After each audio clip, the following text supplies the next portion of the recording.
The Epic of Gilgamesh, a legendary tale once upon a time. In the ancient city of Uruk, there ruled a mighty king named Gilgamesh. He was two-thirds god and one-third human, blessed with great strength and unmatched beauty. But despite his divine heritage, Gilgamesh was a flawed ruler, proud, arrogant, and often harsh to his people. His subjects grew weary of his tyranny and prayed to the gods for relief. In response to their pleas, the gods created Enkidu, a wild man who roamed the wilderness with the animals. He was as strong as Gilgamesh and was meant to be his equal and challenge him. Enkidu lived in harmony with nature until a trapper saw him and sent a temple priestess to civilize him. After spending time with her, Enkidu gained wisdom and understanding, losing his wildness but gaining humanity. Hearing of Gilgamesh's excesses, Enkidu journeyed to Uruk to confront him. When they met, the two men fought fiercely, but neither could defeat the other. In the end, they recognized each other's strength and became the closest of friends. When Gilgamesh found Utnapishtim, the wise man told him the story of the Great Flood, a tale that echoes the story of Noah's Ark. Utnapishtim revealed that the gods granted him eternal life after he and his wife survived the deluge. But he also explained that immortality was a gift reserved for the gods, and that Gilgamesh, being mortal, could never attain it. Despite this, Utnapishtim offered Gilgamesh a chance.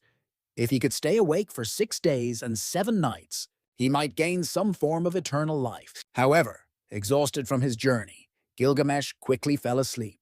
When he awoke, he realized that he had failed the test.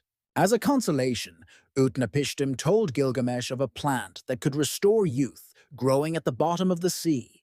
With renewed hope, Gilgamesh retrieved the plant. But before he could use it, a serpent stole it, shedding its skin and gaining new life. Together, Gilgamesh and Enkidu embarked on great adventures.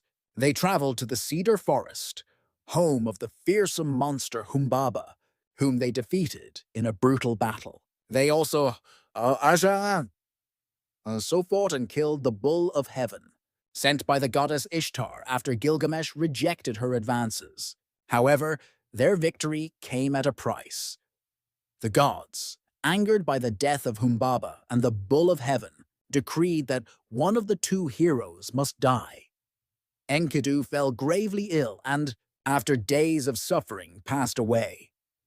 Gilgamesh was devastated by the loss of his friend. Confronted with the reality of death, he became terrified of his own mortality. Driven by grief and the fear of dying, Gilgamesh set out on a quest to discover the secret of eternal life. His journey took him across dangerous lands and treacherous seas to the edge of the world, where he sought out Utnapishtim, the only man who had been granted immortality by the gods. But Gilgamesh and Enkidu, undeterred by the creature's power, confronted the Bull of Heaven.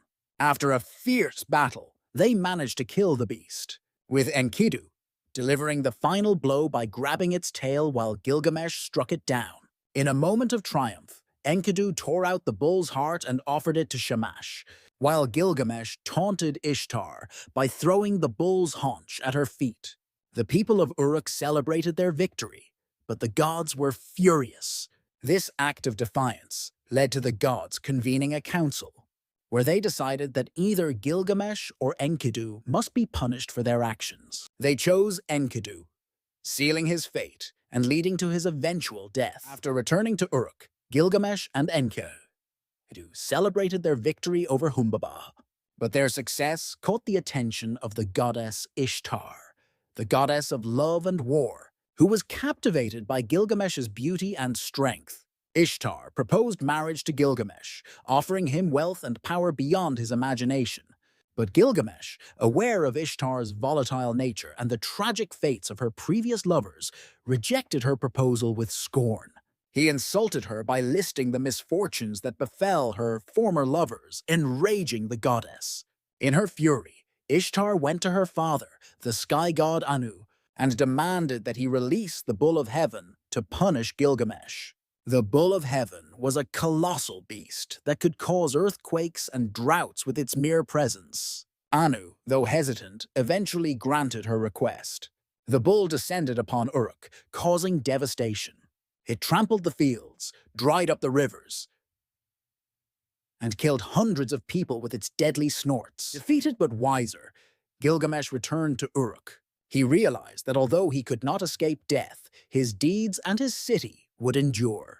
The walls of Uruk, which he had built, would stand as a testament to his greatness.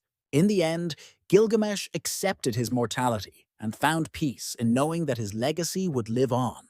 His epic journey, full of heroism, friendship, and the search for meaning, became one of the oldest stories ever told. A story that continues to resonate with us today.